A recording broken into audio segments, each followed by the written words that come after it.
first time I witnessed the human medical officer override a direct command from his superior, I thought I was watching a court-martial in progress. I was wrong.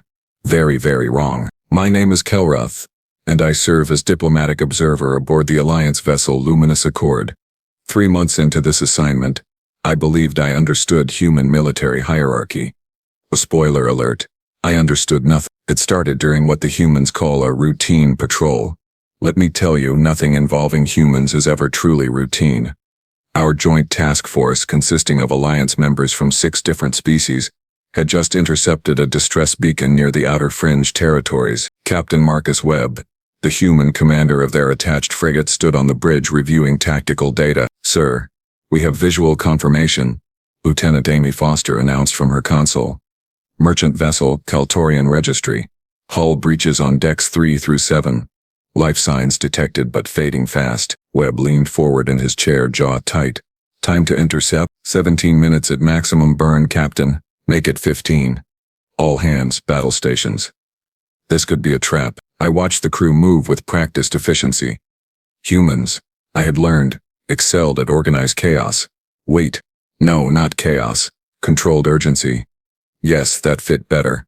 The bridge hummed with activity as they prepared for potential combat while simultaneously organizing rescue operations.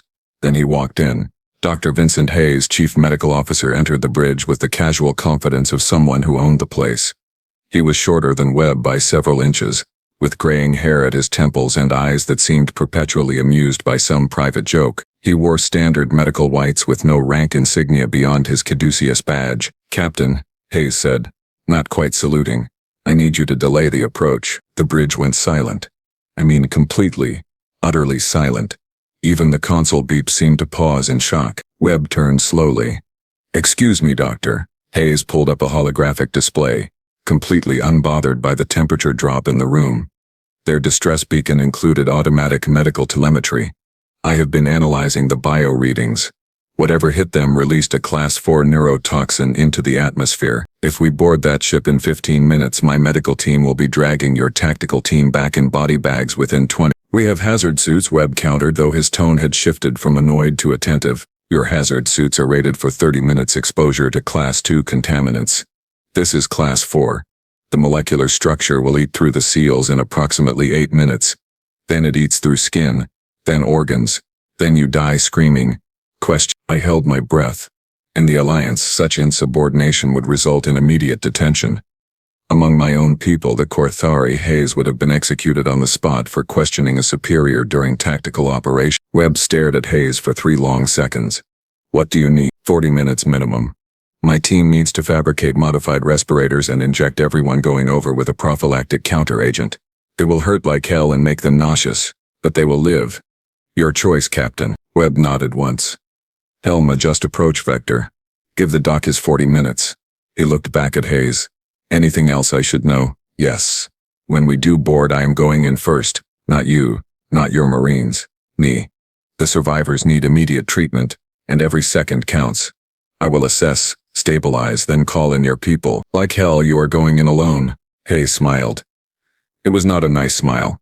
"Captain, with all due respect, this is my operation now. You command the ship. I command who lives and who dies. Right now, everyone on that merchant vessel is my patient. So unless you have completed medical school since breakfast, I am going in first. You can send Corporal Jensen with me.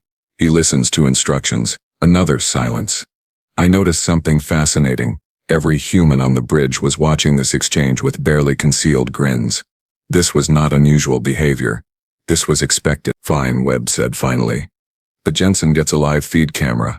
And if anything goes sideways, my team is coming through that airlock whether you like it or not." "Acceptable." Hayes turned to leave, then paused. "Oh, and Captain? You might want to inform command that we will be delayed. I suspect they will want to know why we are not following the standard rescue timeline." "Already composing the message, Doc. It will read, Doctor's orders." Hayes actually laughed at that. "Now you are learning." I cornered Lieutenant Foster after Hayes left the bridge. "That was permitted." She grinned. "New here, aren't you?" "Yeah, that is just Doc being Doc. He has pulled that move on 3 different captains during my service." Technically, medical officers have authority to override any order if they determine it poses an unacceptable health risk to the crew, but most docs are too intimidated to actually use it, and Hayes is not intimidated. Doc? Hell no. He once made an admiral wait 2 hours for a briefing because the admiral's blood pressure was dangerously high and Doc insisted he rest first. The admiral was furious.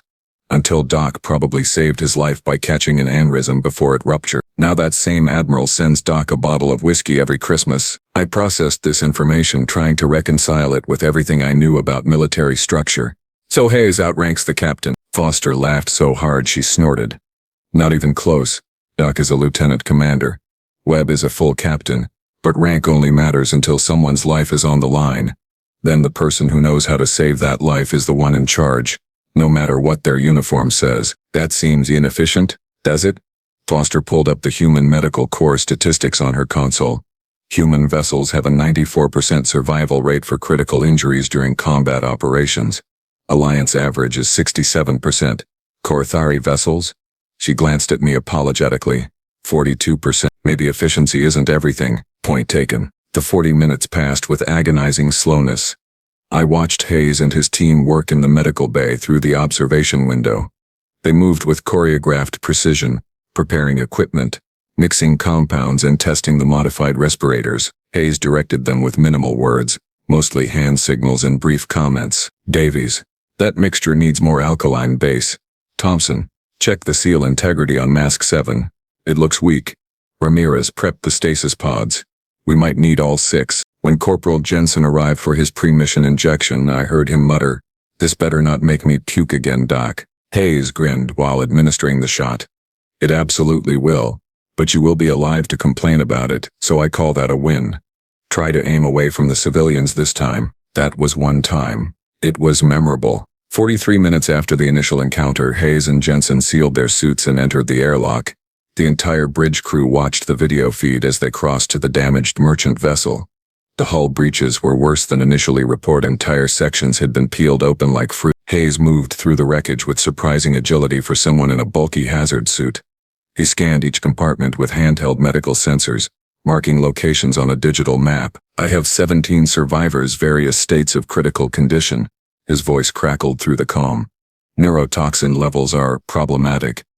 Jensen, I need you to set up the decontamination corridor in Cargo Bay 2. Use the portable scrubbers I loaded on your belt." "On it, Doc." Hayes reached the first survivor, a Kaltorian female barely conscious. He worked quickly, injecting her with multiple compounds while simultaneously running diagnostics. His hands never stopped moving. "This is Hayes to Luminous Accord. I need stasis pod 1 ready in 3 minutes. Patient is stable enough for transport, but she will not last long in these conditions. Also tell Foster to prep the surgical suite. I have at least 3 patients who will need immediate intervention." Captain Webb's voice came through. "Copy that, Doc. The medical bay is yours. What about the other survivors? Give me 20 minutes, and I will have them ready for extraction. The toxin is degrading faster than expected. Somebody tried to weaponize it but did not quite get the formula right. Good for us, bad for whoever deployed it." I listened to Hayes calmly triage 17 patients in conditions that would have sent most medical personnel into panic. He issued orders to his team aboard the Luminous Accord, coordinated with Jensen for equipment needs, and somehow maintained running commentary for the bridge crew, all while treating critical injuries. Patient 4 has a punctured lung and toxin exposure. Needs immediate surgery. Patient 5 and 6 are stable, just exposure. They will recover with standard treatment. Patient 7. Hayes paused.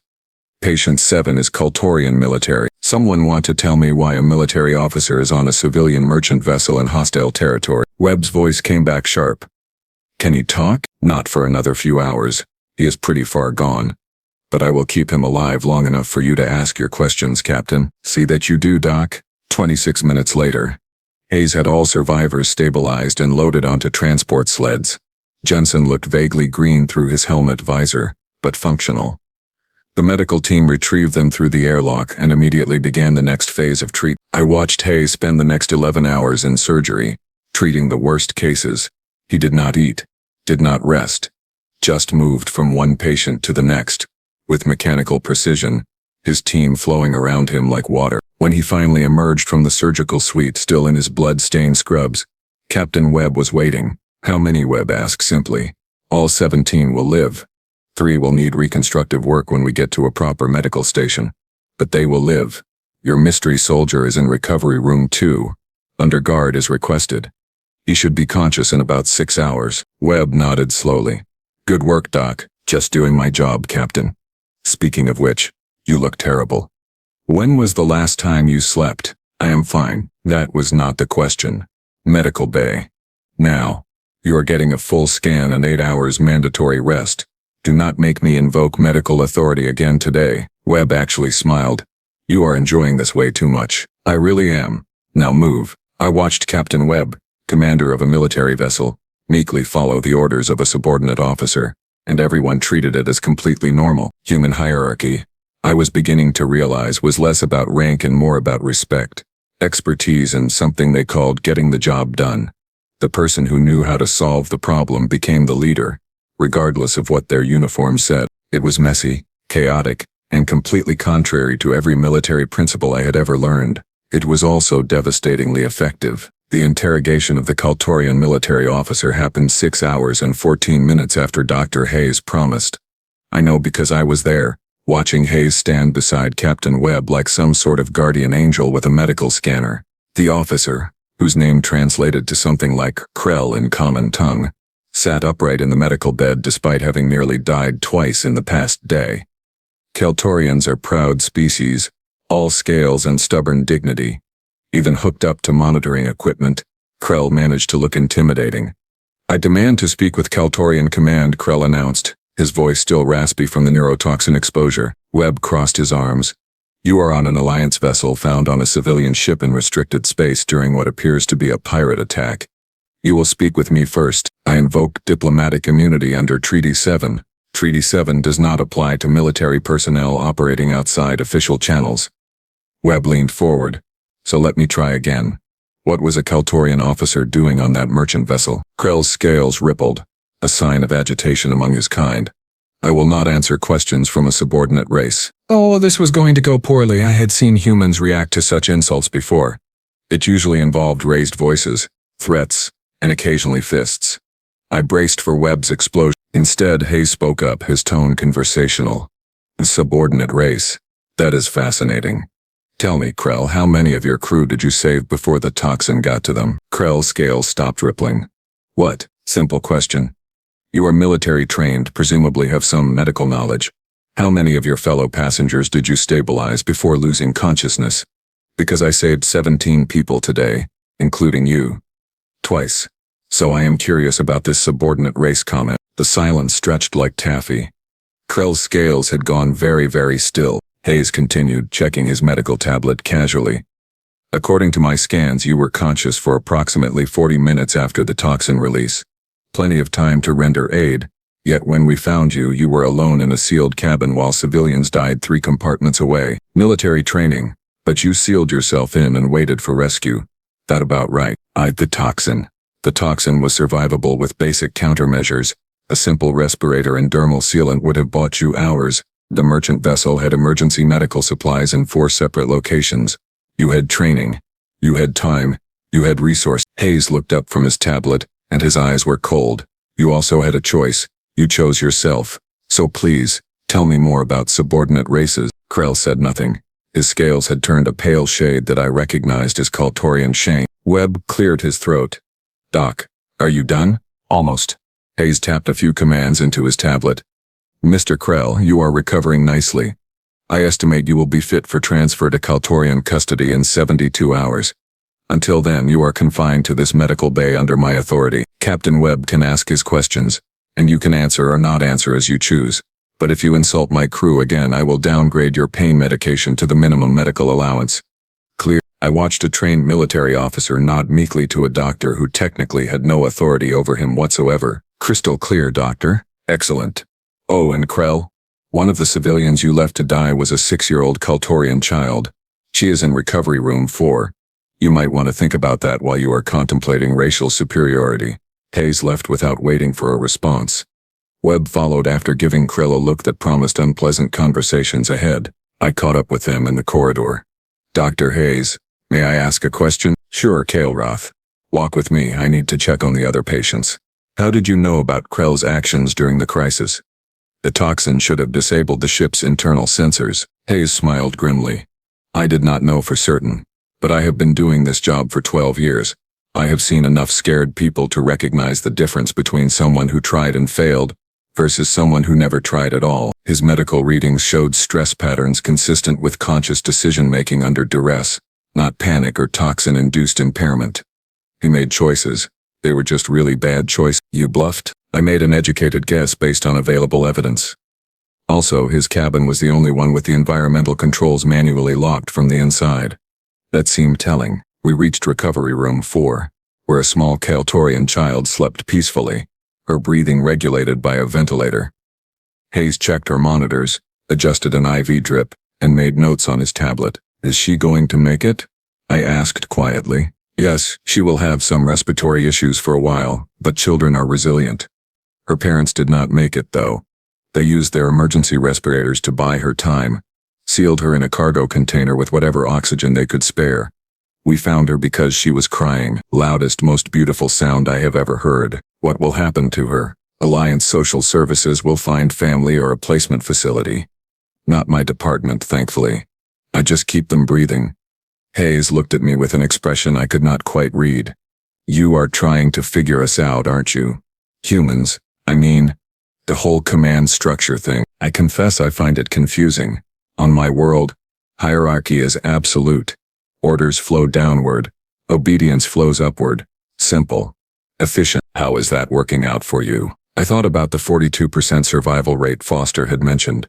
Perhaps not as well as we believe. Hayes nodded slowly.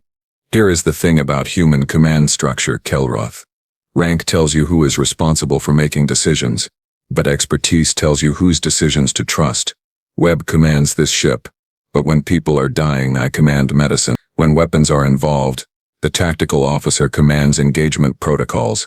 When navigation gets tricky, the helm officer commands course corrections. We are all leaders in our domain, but that could lead to conflicts. What happens when two domains overlap? Then, we talk like adults and figure it out. Like today, Webb needed to rescue those people fast. I needed to rescue them safely. Both valid priorities. We talked, adjusted the plan, and everyone lived. If we had followed a rigid hierarchy, Webb gives the order, we go in with inadequate protection, and Jensen probably dies, maybe others. Instead, I pushed back, Webb listened, and we adapted. You make it sound easy. Hayes laughed. Oh, it is definitely not easy. It requires trust, mutual respect, and the ability to check your ego at the door. Humans are not naturally good at any of those things. We have to work at it constantly, but the alternative is getting people killed because someone was too proud to admit they did not know everything. We continued through the medical bay. Hayes checked on each patient, spoke quietly with his staff, and somehow managed to project calm competence while clearly running on no sleep and pure caffeine. Lieutenant Foster appeared with a data pad. Doc, we have a problem. The fabricators are offline. Something about the modified respirators you created overloaded the molecular assembly matrix. Engineering says it will take 8 hours to repair. Hayes rubbed his eyes. Of course it did. Okay, what do we need the fabricators for right now? Spare parts for the ventilators. We have enough for current patients, but if we take on more casualties, then we improvise. I can rig manual ventilation systems from emergency equipment. Not ideal, but functional. Show me the supply inventory. They walked off together. Already problem solving. No panic, no blame. Just immediate adaptation to changing circumstances. Captain Webb found me observing this exchange. Getting an education? Observer Kelroth? More than I expected, Captain. Tell me, does Hayes ever actually follow a direct order without modification? Webb chuckled. Sure, when the order makes sense.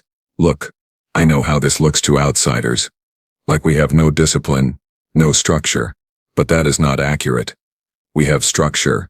It is just flexible structure. My job is to command this vessel and make strategic decisions. Hayes's job is to keep everyone alive while I do it. Sometimes those jobs align perfectly. Sometimes they conflict.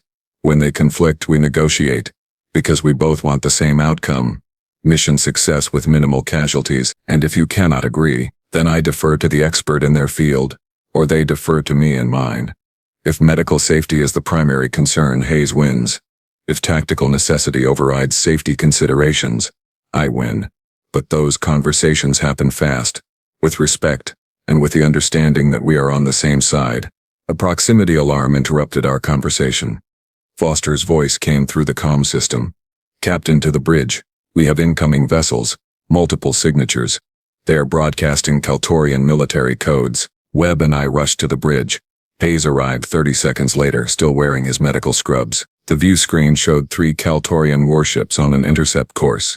They were not broadcasting friendly intention. "Hail them," Webb ordered. The Kaltorian commander appeared on screen, all scales and ceremonial armor. "Alliance vessel Luminous Accord. You are harboring a Kaltorian citizen illegally. Surrender him immediately or face consequences." Webb kept his voice level. "Commander, we rescued 17 survivors from a distressed merchant vessel. All are receiving medical treatment under Alliance law.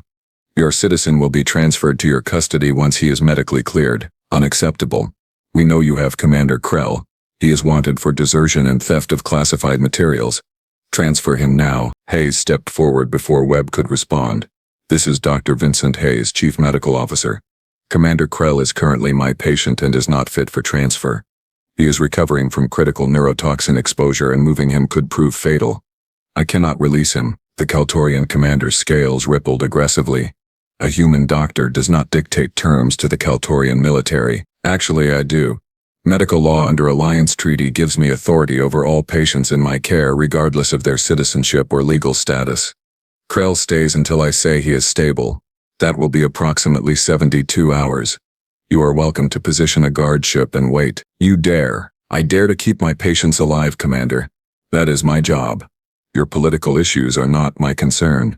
My concern is that moving Krell right now has a 63% chance of killing him. So unless you want to explain to your superiors why you killed the deserter you were supposed to capture alive, I suggest you wait the 72 hours. Webb looked at Hayes with an expression somewhere between exasperation and admiration.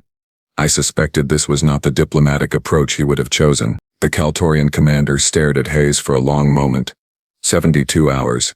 Not 1 minute longer. "And doctor? If anything happens to Commander Krell while in your care, I will hold you personally responsible." "Understood. I will keep him alive specifically so you can yell at him yourself." Hayes out. The transmission ended. The bridge crew collectively exhaled. Webb turned to Hayes. "Doc, you just picked a fight with 3 warships. I picked a fight with bad medicine. The warships are your problem, Captain. I assume you can keep them from shooting at us for 3 days? Probably. Maybe. We will see." Webb sat back in his command chair. "Anything else you want to commit us to while you are on a roll?" Hayes grinned.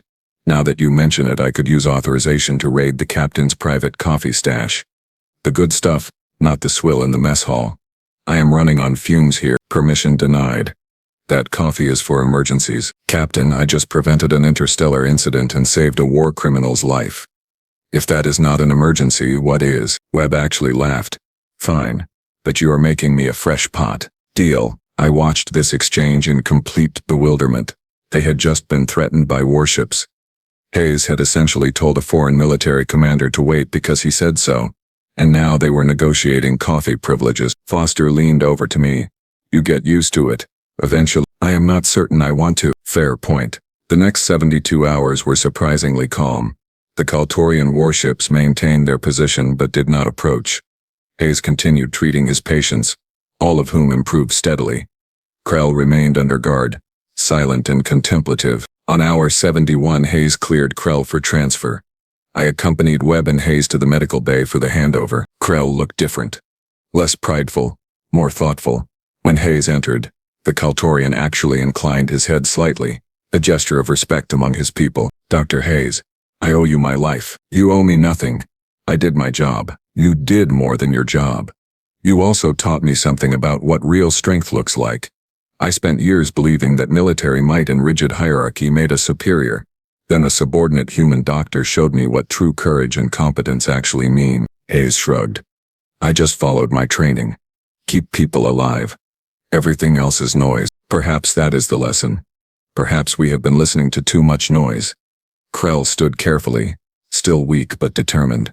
"I will face justice for my crimes.